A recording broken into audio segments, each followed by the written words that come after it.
Bagimu negeri, jiwa raga kami.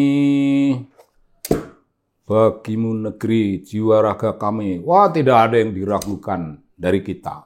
Jiwa raga, keseluruhan, untuk negeri kita, untuk tanah air kita, untuk Republik Indonesia. All out dalam sikap ideologis. Ini sikap ideologis kita.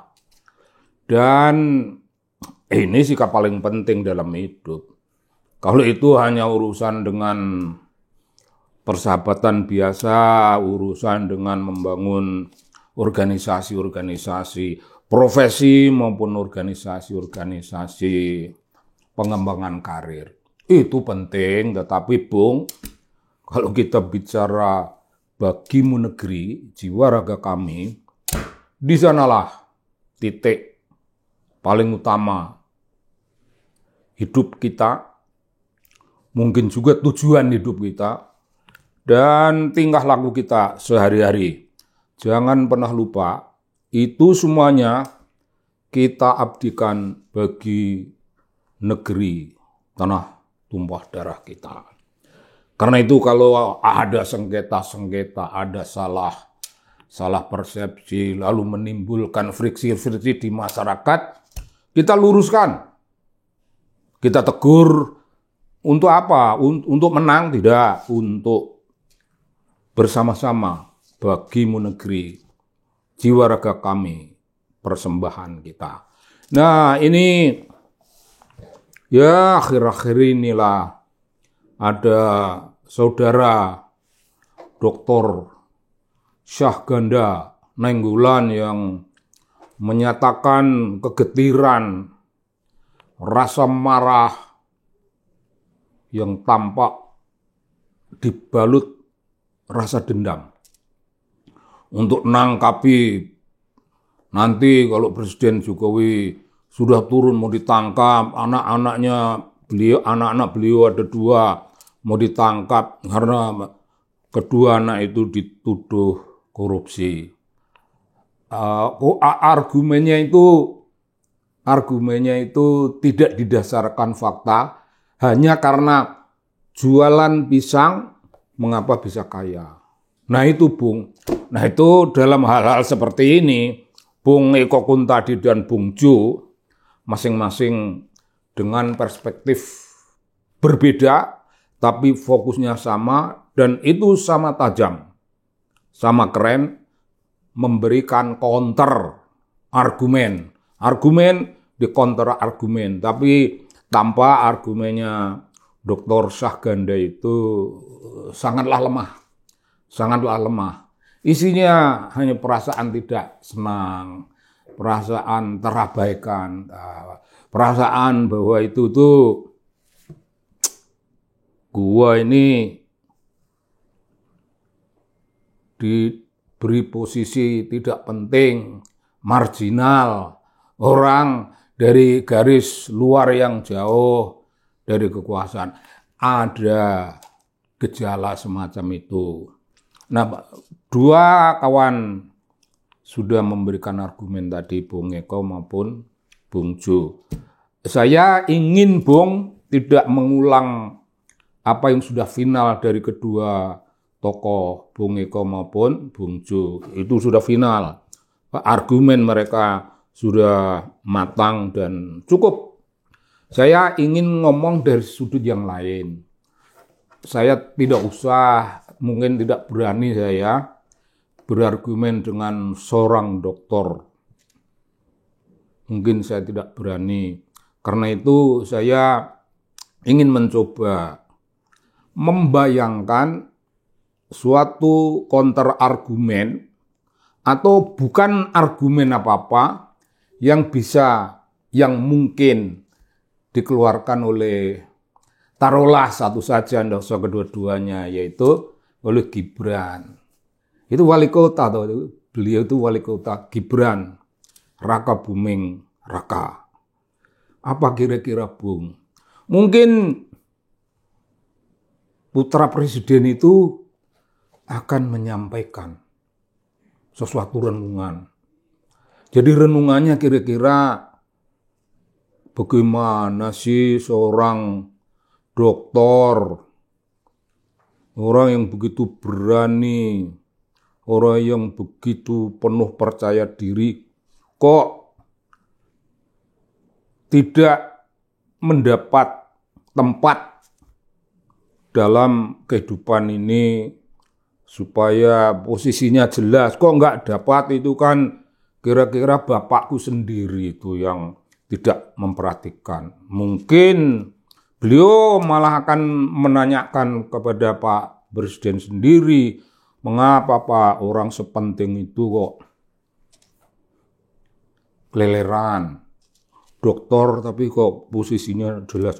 Dulu kan beliau diakomodasi, diberi tempat baik oleh presiden yang lalu. Nah, apakah sebabnya maka bapakku tidak memberi tempat itu? Kira-kira akan menanyakan macam itu, Bung. Dan iya, beliau ini kan orang anak muda, anak yang memiliki postur psikologis dan wawasan politik. Saya juga malu, kok beliau matang begitu. Matang sekali. Itu berkat ajaran apa itu? Pak Presiden dulu memberi makan apa? Yang berupa makanan untuk jasmani dan memberi makanan apa untuk makanan jiwanya. Karena tidak begitulah yang lain-lain itu. Yang lain-lain itu bocor, nyerang apa. Ini diserang malah diam aja. Jadi kira-kira Bung Gibran akan menyampaikan terima kasih betul pada Bung Eko. Kira-kira menyebutnya Om Eko maupun Om Ju, terima kasih telah memberi kami suatu pembelaan. Dan ya itu bagus. Tapi saya masih punya ini Om. Kira-kira begitu. Saya masih punya suatu cara pandang yang lain. Yang pertama itu kan orang pintar itu tidak bolehlah dikonter oleh orang semudah saya. Apalagi ya beliau kan udah tahu, saya ini kan cuma penjual pisang. Nah, beliau itu tidak terima melihat nasib saya itu alhamdulillah hanya jualan pisang, tapi berkat Gusti Allah yang Maha Welas Asih. Kok saya punya duit sehingga menimbulkan rasa sakwasangka, ini bahasa zaman dahulu. Kok ada sakwasangka, ada kecurigaan, ada perasaan tidak enak, itu mengganggu hidupnya dia. Itu karena ya saya tidak tahu ya, beliau dokter tapi kok di dalam birokrasi apa tidak ada posisinya. Di dunia swasta saya tidak tahu apakah posisinya mentereng, tapi itu yang saya tidak tahu itu. Ini kontrasnya, saya hanya penjual pisang tapi kaya, dan beliau seorang sekali lagi dokter terdidik, golongan orang terpelajar, orang pandai.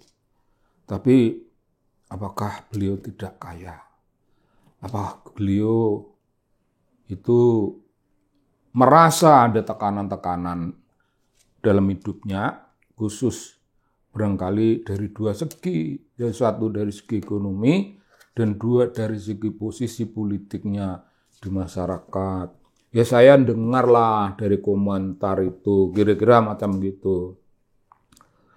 Nah, Bung Gibran kira-kira akan macam itu. Kira-kira beliau bilang, ya saya kan sudah tahu beliau itu tukang demo. Demo kan bagus. demo, apakah demo itu ada kaitan psikologis, ada kaitan politik dengan demokrasi, apakah demonstrasi itu berhubungan secara langsung, secara politik maupun secara psikologis dengan demokrasi, ya saya tidak tahu. Dan saya mungkin, dan Bung Gibran mungkin tidak ingin tahu. Ada atau tidak itu kan bukan urusan dia, itu kan urusannya Syekh Ganda. Bung, mungkin lama-lama namanya Syekh. Mungkin ya rakyat Indonesia, kan orang kayak gitu kan menimbulkan rasa kagum, heran, terpesona. Yaitu orang-orang yang tidak begitu paham terhadap psikologi politik maupun terhadap urusan-urusan kebudayaan dalam relasi membangun dan mematangkan demokrasi tadi itu. Nah, itu orang yang tidak tahu, maka begitu. Tapi orang yang tahu, jawabannya itu ya gitu kira-kira. Dokter itu hebat, tapi mengapa begini ya? Nah, yang mengapa begini ini bagi Gibran tidak penting. Jadi karena malah di counter balik dan merasakan pukulan telek dari Bung Eko maupun Bung Jo, telek, Gibran kira-kira timbul welas asih. Mungkin timbul welas asih. Kira-kira dia sekarang ini sedang sibuk memikirkan, Syekh Ganda mau dicarikan kerjaan. Kira-kira Bung, begitu wataknya, makin diserang, makin dicintai orang yang menyerang itu dan tidak dimusuhi. Tempo hari pernah terjadi seorang anak yang ngeritik Bapak Presiden, yaitu bapaknya Bung Gibran, dan anak itu dipecat dari kantornya, maka Bung Gibran keluar gagasan mulia, watak manusiawi yang jarang sudah muncul pada pribadi semudah itu. Mau dicarikan kerja. Jangan-jangan ini, beliau ini sambil jadi wali kota, sambil sibuk mengurusi rakyat, jangan-jangan beliau sekarang ini berpikir tentang mencarikan pekerjaan. Mungkin akan ditanya nomor teleponnya dan nomor HP dan sebagainya, akan diundang. Kalau Bapak Syekh Ganda berkenan, saya sediakan pekerjaan di Solo, apakah mau? Ya pekerjaannya ya di luar bidang saya. Namun kalau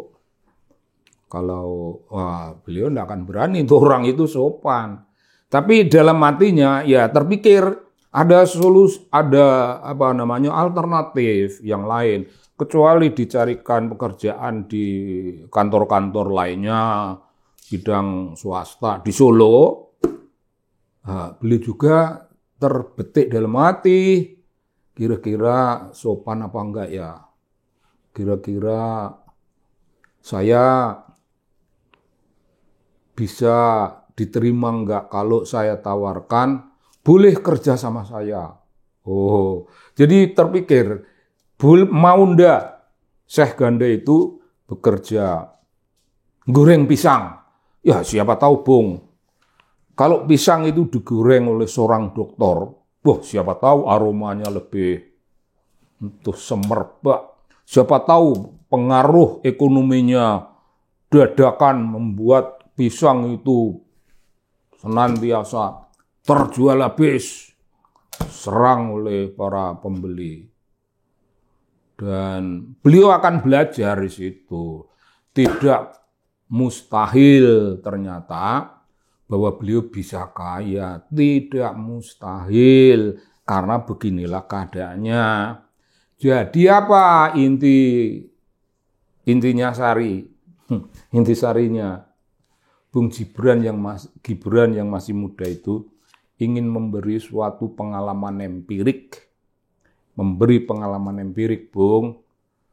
Kalau mau ngeritik, pelajari dululah fenomenanya secara komprehensif, mendalam, dari berbagai sudut, baru ngomong. Jangan buk-buk, jangan dulu. Jangan menyatakan kebencian dengan suara yang keras, tapi setelah melihat keadaan, ternyata berbalik. Nah, besok lagi kan baguslah kalau seorang dokter itu ibaratnya lah bikin pengamatan, bikin riset mendalam, dan tahu kenyataan sesungguhnya, maka tidak perlu mengatakan kebencian, dengki, dan kemarahan yang berseberangan dengan kaidah akademik, kaidah riset sosial.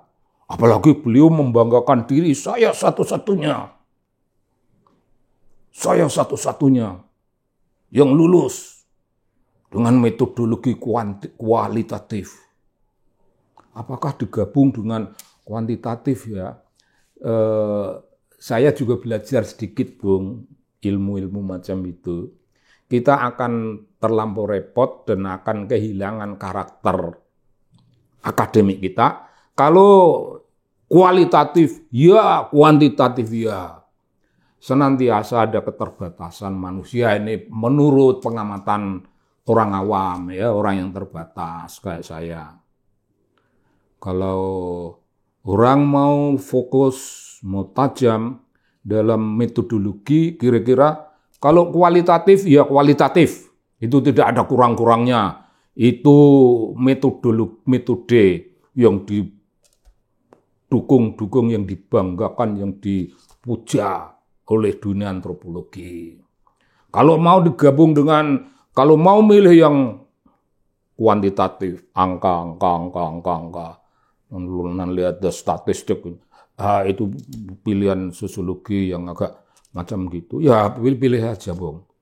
Karena ketika kita mau membuat konvergensi antara kedua hal yang bertentangan satu dengan lainnya itu, kita akan berurusan dengan perkara metodologi dan akan tampak kelemahan kita. Tapi sudahlah, apa taunya saya, apa gunanya saya ngomong begini, ya yang penting itu Gibran, kira-kira Bung, ya mengoreksi semua yang sudah terjadi, janganlah dilawan karena orang itu kan orang hebat. Jadi solusinya kalau mau tak carikan pekerjaan di Solo, yuk keren loh Bung, keren itu. Tak carikan kerjaan di Solo, kalau tidak mau di kantor lain tempat yang sudah saya dekati, boleh tak terima dengan baik menjadi pegawaiku. Gimana Bung? Getir enggak itu Bung? Itu satirik banget atau bagaimana itu sikapnya Bung Gibran? Kalau Bung Gibran kan memang tidak peduli soal sarkas maupun satirik. Beliau itu hati yang mulia, beliau itu jiwa yang terbuka, penuh kasih. Itu aja intinya. Tapi begitulah Syekh. Saya memanggil beliau itu Syekh sekarang. Bukan Syah Ganda, Syekh Ganda. Karena derajatnya yang sudah lebih tinggi dari siapapun yang siap melawan presiden. Wah, itu kalau bukan Syekh ya tidak. Jadi begitu Syekh. Kira-kira Gibran akan, dugaan saya Gibran akan melindungi Anda. Gibran akan tidak usah marah-marahan. Kita baik hati, dari hati ke hati baik. Kalau perlu tak carikan kerjaan. Kalau perlu pula, kalau tidak mau, ya tak jadikan pegawai yung goreng pisang. Ya silakan. Silakan Bung. Saya berterima kasih. Adalah ini message yang mesti sampai ya oleh saya, oleh perspektif saya. dalam demokrasi orang boleh bicara apa saja, apalagi seorang dokter, ya tentu boleh. Tapi seorang dokter pun tidak boleh memfitnah. Seorang dokter pun yang sangat demokratis dan memuja kebebasan tidak bisa bersuara atas dasar prasangka, dengki, iri, dan permusuhan-permusuhan. Ini kan akan memperlemah kohesi antar bangsa. Ini akan menghancurkan apa yang belakangan ini saya garis bawahi dan saya ulang-ulang, menggaris bawahi kembali ajaran Bung Karno tentang nation building dan character building. Syekh Ganda tidak ada kualitasnya untuk kedua kepentingan itu, dan itu oleh saya yang tahu beliau seorang dokter, itu saya sayangkan. Begitu Bung, apakah Anda berbahagia atau tidak? Ya begitulah situasi terakhir yang lebih akomodatif yang memberi Anda suatu solusi. Salam Bung, salam. Terima kasih banyak.